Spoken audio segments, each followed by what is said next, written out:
안녕하세요. 시온연구소입니다. 구독, 좋아요, 알림 설정도 함께 해주세요.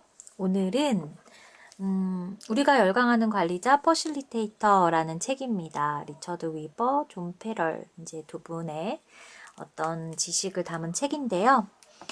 이 책을 통해서 오늘은 퍼실리테이터의 역할에 대해서 좀 이해하고 이 퍼실리테이터의 종류 중에서 러닝 퍼실리테이터는 과연 교사와는 어떤 차이를 두고 있는지에 대해서 이야기 나눠보도록 하겠습니다. 우리는 지난 이제 제 블로그에서 이제 보신 분이 있으실 수도 있는데 지난 시간에 글로써 제가 기관에서 그리고 기업에서 리더, 관리자, 퍼실리테이터의 역할을 좀 비교해 드리는 이제 네 가지 역할에 대해서 비교해 드리는 그런 어떤 내용을 공유한 적이 있는데요. 짧게 요약을 하고 넘어가면 우리가 회의 상황에서 어떤 회의가 목적에 맞게 결과물이 나오기 위해서 참여자로서 리더로서 참여하기도 하고 관리자로서 참여하기도 하고 그리고 이 회의에 어떤 포함되어 있는 이제 담당자로서 회의에 참여하기도 하죠. 그런데 리더는 회의를 할 때 굉장히 장기적인 관점을 가지고 회의를 진행하고 또 무엇이나 왜에 대해 집중하고 또 혁신, 발전, 미래의 관점에 대해서 생각하면서 비전을 세우고 조율하고 방향을 제시하고 구성원이 지시에 반응해서 뒤따라 올 것을 희망하며 또 구성원들이 비전 달성에 노력할 것을 기대해서 혁신을 좀 고무하는 그런 어떤 역할을 한다면 관리자 같은 경우에는 단기적인 관점을 가지고 어떻게에 대해서 집중하고 그리고 또 관리하고 유지하고 현재의 관점에서 생각해서 계획을 세워서 업무 속도를 조절하고 구성원들이 업무를 완수할 거를 희망하면서 또 중간중간 모니터링하고 범위를 설정하고 구성원이 임무와 목표의 달성이 되게끔 기대를 한다. 그래서 안정성을 좀 선택하는 위치다라고 한다면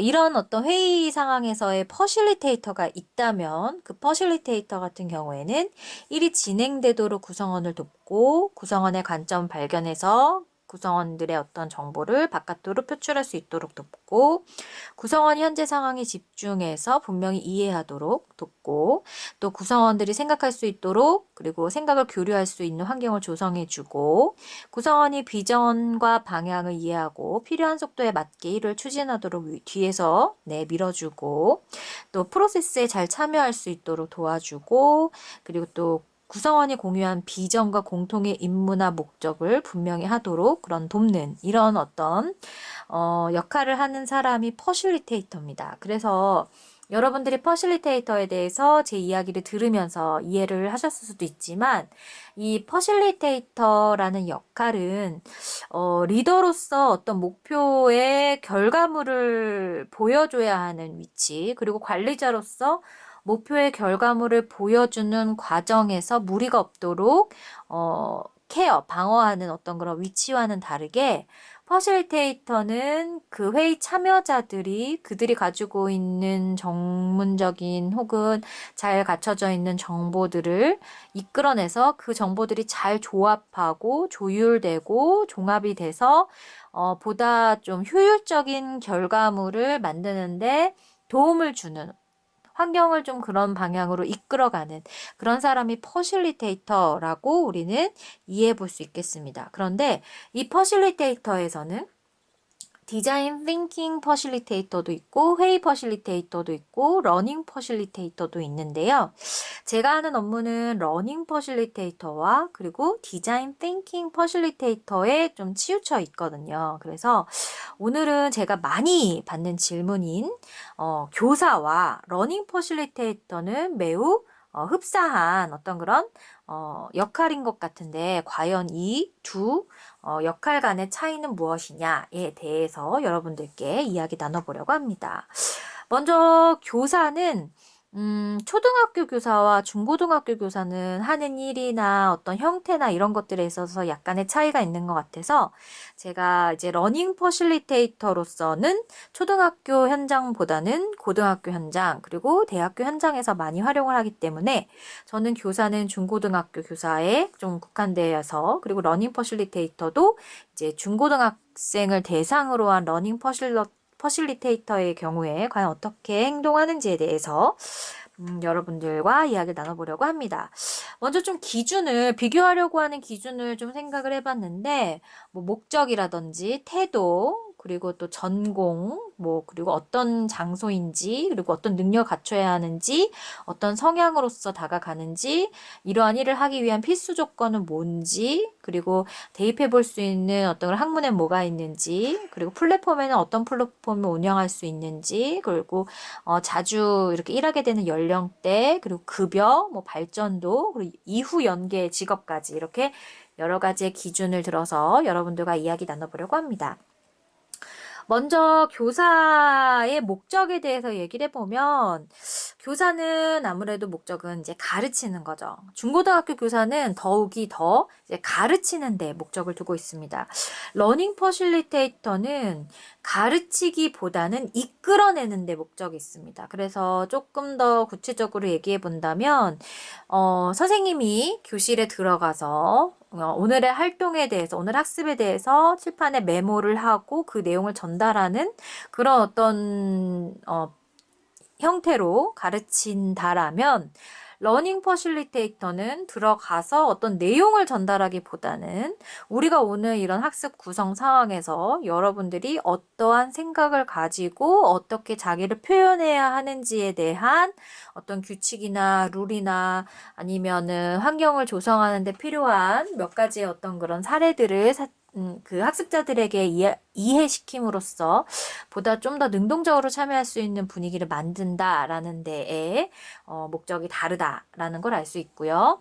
그리고 태도 같은 측면에서도 교사는 좀 모범을 보여야 되는 어떤 상황이 있다면 러닝 퍼실리테이터는 모범임에 속할 수도 있겠지만 그 참여자들이 편안하게 이 학습을 그리고 여기 모인 이유에 대해서 좀 편안하게 느낄 수 있도록 인식할 수 있도록 분위기를 만드는 데에 그 태도를 보인다라는 점 볼 수 있고요.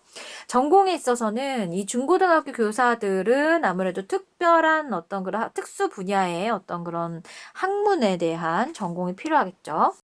그래서 이제 중고등학교 교사 같은 경우에는 아무래도 이제 대학에서 사범대에서 속해서 혹은 정교사 자격증을 가지고 있는 그래서 수학을 가르치는 선생님은 수학교육, 뭐 과학을 가르치는 선생님은 과학교육 이런 식으로 그 특수 전공을 이수한 선생님들께서 이제 학교 현장에서 일을 한다면 러닝 퍼실리테이터는 이런 분들이 러닝 퍼실리테이터의 역할까지도 필요해서 같이 진행하는 경우도 있지만 대부분 이제 러닝 퍼실리테이터로 일하는 분들을 보면 뭐 경영학을 전공했거나 뭐 심리학을 전공했거나 뭐 저처럼 교육학을 전공했거나 교육공학을 전공하신 분들이 이렇게 어떤 참여자들의 어떤 심적인 어떤 편안함, 참여자들이 갖고 있는 전공을 이끌어내는 어떤 그런 프로세스에 대한 네트워크에 대한 이해 이런 것들이 더 잘 갖춰져 있고 그런 것들이 더 편하기 때문에 이런 전공을 가지신 분들이 더 많이 참여한다라고 볼 수 있겠습니다. 그리고 현장, 무대를 보면 교사들의 무대는 학교이고 러닝 퍼실리테이터의 무대는 사실 회사일 수도 있고 초중고 학교일 수도 있고 대학교일 수도 있고 청소년이나 청년 수련관일 수도 있고 그리고 지자체일 수도 있습니다. 그래서 조금 더 브로드하게 그 역할에 대해서 적용할 수 있는 범위들은 넓다라고 생각하실 수 있습니다.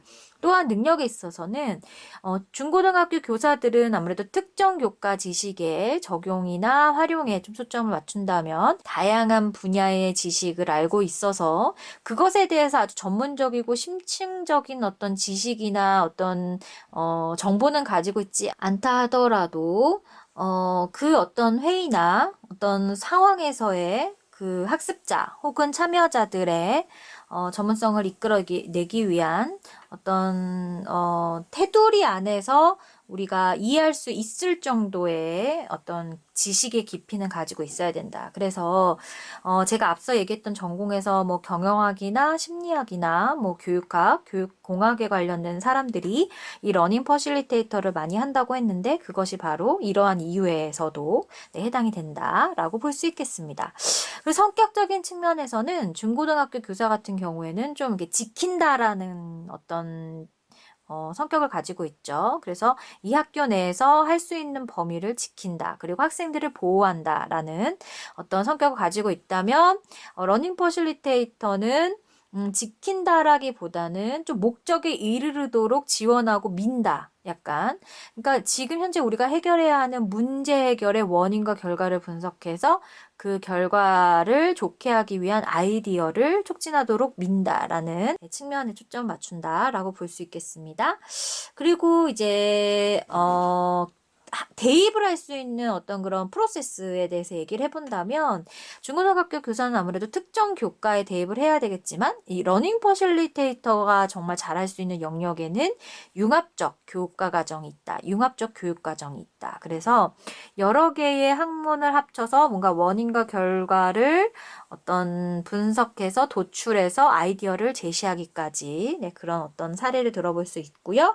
그런 교육 과정으로 중고등학교 교사는 학교 교육과정, 뭐 2002로 뭐 개정 교육과정, 러닝 퍼실리테이터는 디자인 띵킹이라는 플랫폼을 통해서 학생들과 이야기하고 참여자들과 얘기 나눌 수 있습니다. 아무래도 중고등학교 교사는 자기가 학교를 졸업을 해서 시험을 봐서 혹은 사립학교에 대해서 교사가 되는 경우들이 있지만 그래서 20대 이후에 쭉 그 일을 하게 되지만 러닝 퍼실리테이터는 사실 경험이 없으면 강의 경험이 없으면 러닝 퍼실리테이터로서 역할하기가 굉장히 어려운 것 같아요. 그래서 30대 좀 이후에 강의 경력을 좀 어느 정도 쌓고 나서 30대 이후에 네, 러닝 퍼실리테이터로서 역할하시는 분들이 좀 많고 30대도 좀 어리고 한 40대 정도라고 생각을 하면 좋을 것 같아요. 중고등학교 교사의 어떤 급여적인 차원은 예, 연봉제면서 호봉제죠. 그런데 이제 러닝 퍼실리테이터는 능력제면서 일시급으로 받는 프리랜서의 역할을 합니다. 발전적인 상황으로 봤을 때는 중고등학교 교사는 아무래도 발전은 당연히 하겠지만 그 다다름에 있어서 좀 정해진 어떤 그런 네, 테두리가 있다면 러닝 퍼실리테이터는 좀 열려 있어요. 그래서 내가 어떤 분야에서 얼마만큼의 내용을 가지고 하느냐에 따라서 어떤 기관의 CEO로서의 역할도 할 수 있다라고 저는 생각합니다. 오늘은 여기까지입니다. 여러분들이 퍼실리테이터 역할도 알고 또 러닝 퍼실리테이터로서의 역할도 알아서 러닝 퍼실리테이터로서의 어떤 그런 호기심으로 또 이쪽의 어떤 업에 대해서도 고려해보는 시간이 됐으면 좋겠습니다. 그럼 여러분 우리 다음 시간에 만나요. 안녕.